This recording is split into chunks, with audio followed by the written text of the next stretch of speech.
معزز سامعین کرام، عزیز طلباء کرام، نوجوان ساتھیوں، بزرگوں اور مہمان خصوصی حضرت علامہ و مولانا سید وارد حسین شاہ صاحب اور میرے استاذ کرام حضرت علامہ و مولانا مفتی عارف حسین صاحب، تمام کو میری طرف سے السلام علیکم ورحمۃ اللہ تعالی وبرکاتہ۔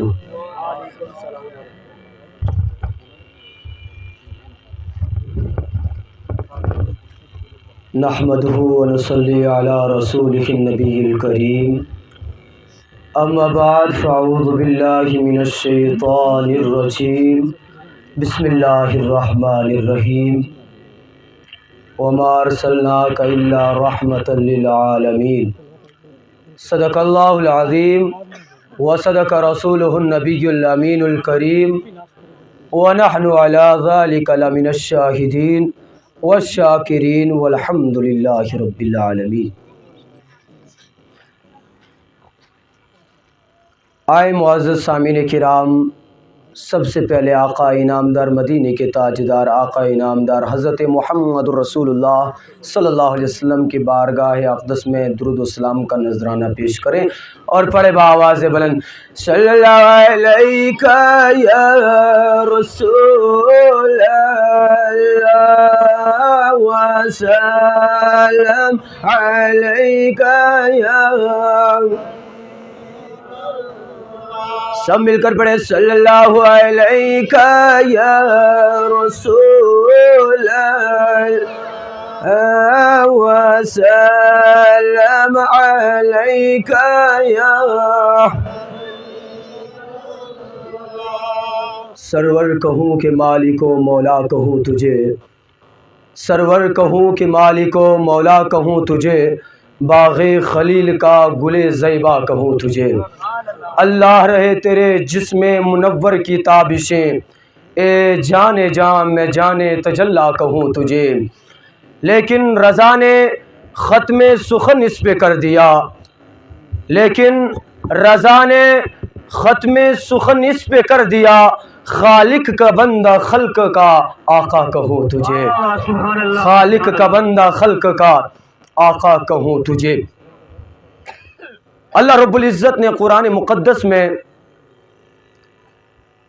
اپنے نبی کریم صلی اللہ علیہ وسلم کی شان و عظمت بیان کی اور ارشاد فرمایا، وَمَا أَرْسَلْنَاكَ إِلَّا رَحْمَةً لِلْعَالَمِينَ، اے محبوب ہم نے تجھے پوری مخلوق کے لیے، پوری عالم کے لیے رحمت بنا کر بھیجا۔ یہ بھیجا کس دور میں؟ اس دور میں بھیجا جب زندہ بچیوں کو دفن کر دیا جاتا تھا۔ اللہ اکبر۔ میرے آقا کریم صلی اللہ علیہ وسلم کا آنے سے پہلے کا وقت جو ہے نا، بڑا ظلم تھا اس وقت میں، بڑا جبر تھا۔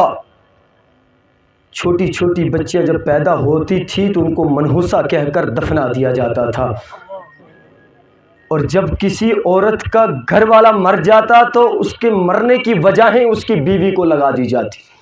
اللہ اکبر، استغفر اللہ العظیم۔ کہتے ہیں آج کل لوگ کہ ولادت نبی صلی اللہ علیہ وسلم میلاد کیوں منایا جاتا ہے؟ میں ان سے صرف یہ کہوں گا کہ میلاد بنانا چاہیے ان بچیوں کو جس نبی کے صدقے میں ان کو زندگیاں ملی، اور میلاد منانا چاہیے ان عورتوں کو جس نبی کے آنے کے صدقے میں ان کو نئی زندگی ملی اور ان کو ایک وقار ملا، عزت ملی، جو عزت عورتوں کی نہ ہوا کرتی تھی۔ اسی دور میں ایک بیٹی، ایک بچی پیدا ہوتی ہے جس کا نام ہے سودا بنت زہرا، بولیے سبحان اللہ۔ اب جب یہ پیدا ہوئی، یہ بہت بدصورت اور کالی تھی، اتنی کالی تھی کہ اس کے باپ کو جب یہ خبر دی گئی کہ تیری گھر میں جو بیٹی پیدا ہوئی ہے وہ بہت زیادہ کالی ہے، اور جو ہی اس کو یہ خبر دے دی گئی تو اس نے کہا کہ فوراً اس کو دفنا دیا جائے۔ اللہ اکبر، استغفر اللہ۔ اب اس نے غلام کو کہا اے غلام جا اس کو دفنا کر جنگل میں آ جا۔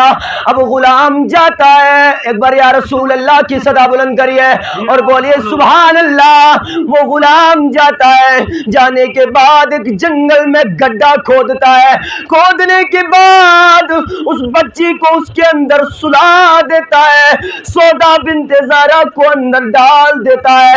ڈالنے کے بعد مٹی ڈالنے کا ارادہ کرتا ہے، غیب سے آواز آتی ہے اے ظالم اسے مت دفنا۔ بولو سبحان اللہ۔ یہ سوئی ہوئی محفلیں اچھی نہیں لگتی ہے نا۔ عاشق رسول کی جو ہوتے ہیں نا، عاشق رسول وہ اس طرح نہیں سوئے ہوتے ہیں۔ اگر ایسے سوئے ہوتے تو جنگ بدر کیسی لڑی جاتی، جہاں 313 ایک طرف ہو، ہزاروں کا لشکر ایک۔ وہ ایسی محفلیں تھی، مسکراؤ اور بولے یا رسول اللہ یہ میرے نبی کا ذکر ہونے جا رہا ہے اور آپ میرا ساتھ دیں، میں آپ کا ساتھ دوں گا۔ آپ میرے سامنے مجھے داد دیتے رہیں، میں آپ کو سناتا رہوں گا۔ اب جو ہی اس نے مٹی ڈالنے کا ارادہ کیا، مٹی ڈالی ایک بار اور آواز آئی، اور پھر سوچنے لگا ہو سکتا ہے یہ میرا وہم ہو، یہ مجھے ایسے ہی وہم کی آواز ہو۔ دوبارہ مٹی ڈالنے لگا، پھر سے وہی آواز اے ظالم اس پر مٹی مت ڈال۔ پھر اس نے چھوڑ دیا اور تیسری بار پھر سے مٹی ڈالنے لگا۔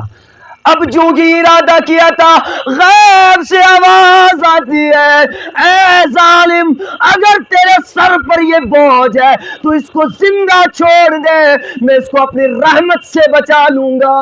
سبحان اللہ سبحان اللہ۔ اب جب غلام کو تیسری بار یہ آواز آئی، اس نے سوچا جس کی زندگی کی آوازیں غیب سے آ رہی ہو وہ کوئی معمولی بچی نہیں ہو سکتی۔ اب اسے اٹھایا، اٹھانے کے بعد اپنے گھر لے گیا۔ گھر میں جب لیا تو اس کو پالا پوسا، اپنی بچی کی طرح اس کو پڑھایا اور اتنا پڑھایا کہ ایک وقت ایسا آیا کہ پورے اس علاقے میں اس سے بڑی عالمہ کوئی نہ تھی اور اس سے بڑی کوئی نجومی نہ تھی۔ اور جب وہ ایک وقت کی عالمہ بنی اور لوگ اپنی بچیوں کی لکیریں اس کو دکھاتے اور دکھانے کے بعد وہ سودا بنت زہرا اور ان کی لکیریں پڑھ کر ان کے تقدیروں کے فیصلے سنا دیا کرتی۔ بولے سبحان اللہ اور ایک بار یا رسول اللہ۔ اب جب وہ ایک وقت کی اتنی بڑی عالمہ بنی تو ایک دفعہ اس کا گزر شہر مدینہ سے ہو جاتا۔ بولو سبحان اللہ۔ کہاں سے ہوتا ہے؟ شہر مدینہ سے ہو جاتا ہے۔ اور میری نبی پاک صلی اللہ علیہ وسلم کی امی جان جو ہے نا وہ شہر مدینہ سے ہے۔ بولو سبحان اللہ۔ میرے آقا کریم کی ولادت مکہ میں ہوئی، لیکن میرے آقا کا بھی بڑا پرانا تعلق ہے مدینہ سے۔ ان کا ننیال، ان کے آبا و اجداد مدینہ سے ہیں۔ اور میرے نبی پاک کی امی جان حضرت آمنہ زہرا رضی اللہ تعالی عنہا وہ بھی بولیے سبحان اللہ۔ لگتا آپ سن رہے نہیں ہے، ایک بار یا رسول اللہ بولے۔ ان کا مدینے سے ہو جاتا ہے۔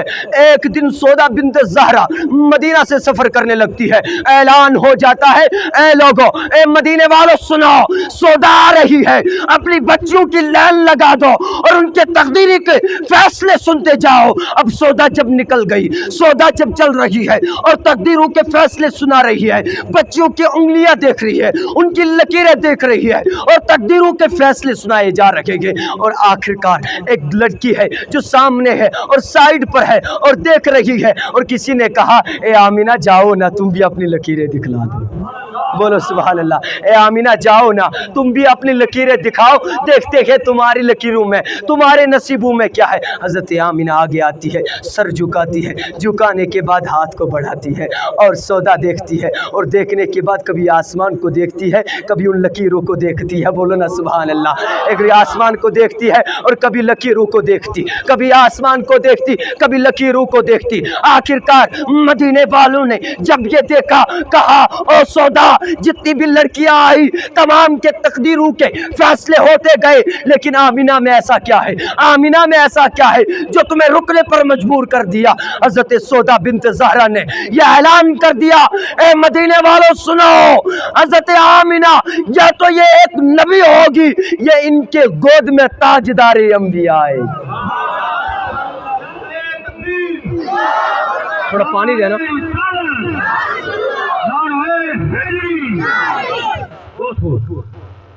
اور میں آپ کو ایک بات بتاتا چلوں، ابھی میرے نبی دنیا میں نہیں آئے اور ان کے آنے کا اعلان سودا کو کرنا ہے۔ بولو نا سبحان اللہ۔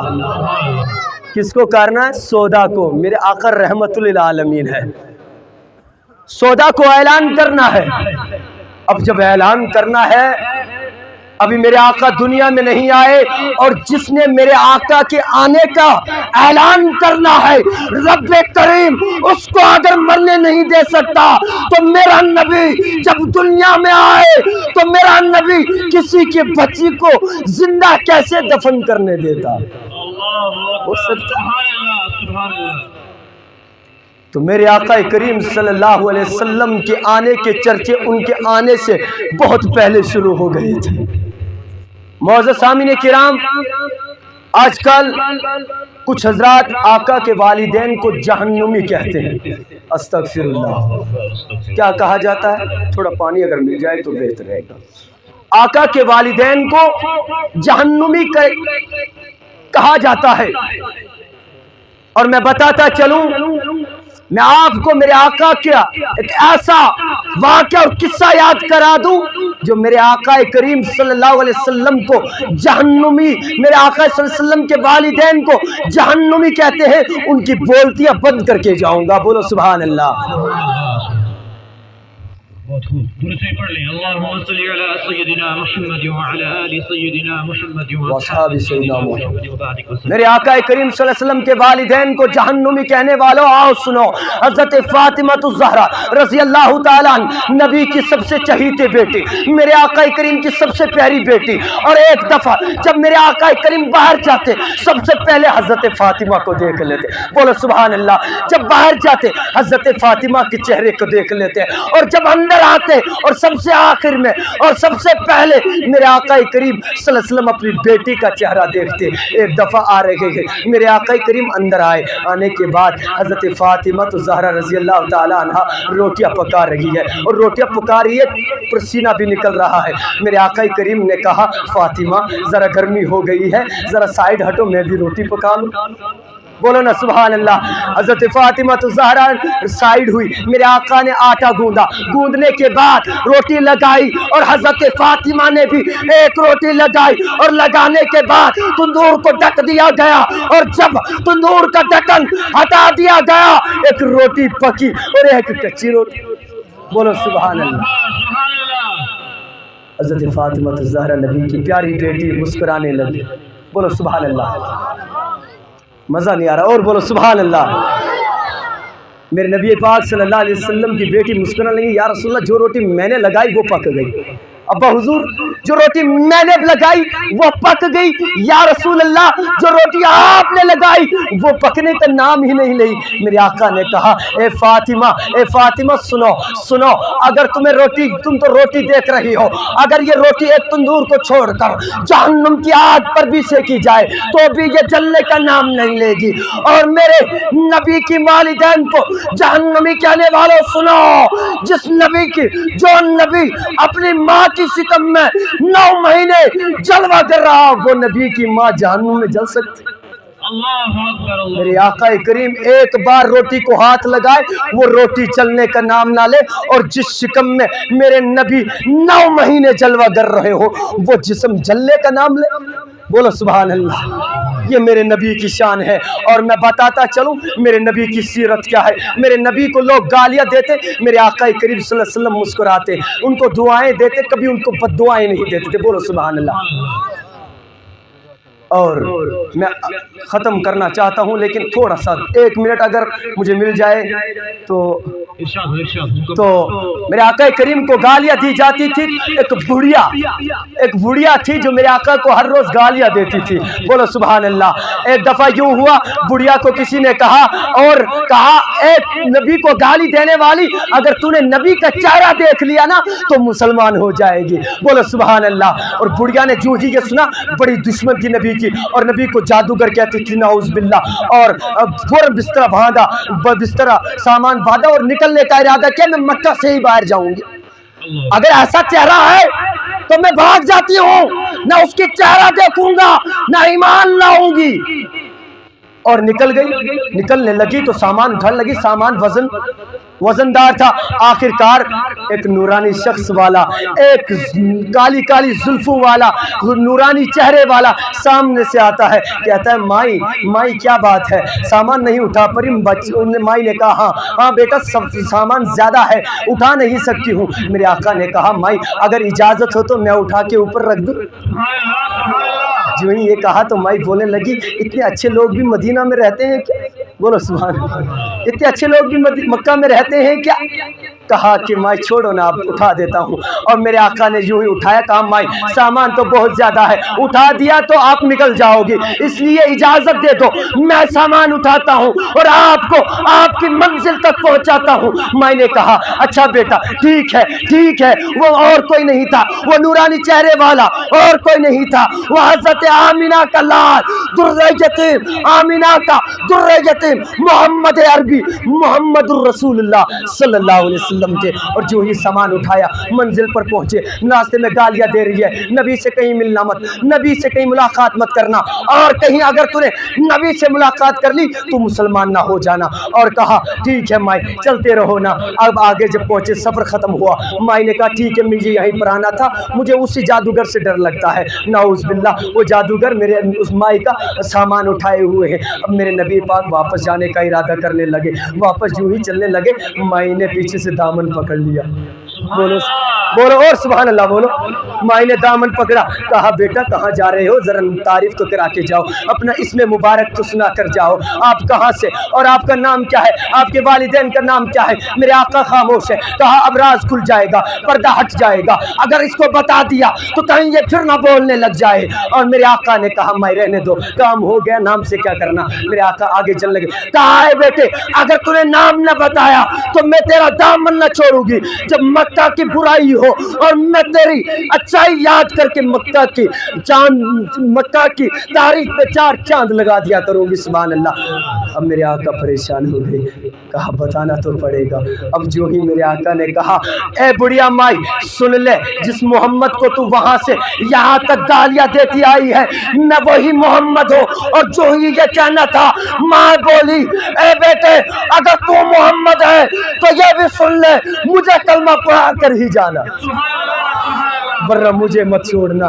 میرے آقا کا چہرہ اتنا خوبصورت تھا, جو بھی دیکھتا تھا مسلمان ہو کر جاتا تھا. اللہ اکبر کبیرہ. اپنے نبی کی کیا شان بیان کروں, اگر کرنے لگ جاؤں تو وقت کی قلت ہے. لہٰذا آپ کے سامنے آج علماء کرام, سادات کرام, خاص کر سید وارث شاہ صاحب اور مفتی عارف صاحب استاذ من, میرے استاذ جو ہیں, ان کا بھی بیان ہونے جا رہا ہے. لہٰذا اگر میں ان کا ٹائم کھاؤں تو کیونکہ میں ان کا شاگرد ہوں تو یہ بھی مناسب نہیں ہے. لہٰذا آپ کی اجازت کے ساتھ اور سب میرے ساتھ مل کر پڑھیں لا الہ الا اللہ محمد رسول اللہ صلی اللہ علیہ وسلم. اگر میرے بولنے میں, آپ کے سننے میں کوئی بھی غلطی خطا ہو, اللہ معاف فرمائے. السلام علیکم ورحمۃ اللہ. وعلیکم السلام ورحمۃ اللہ.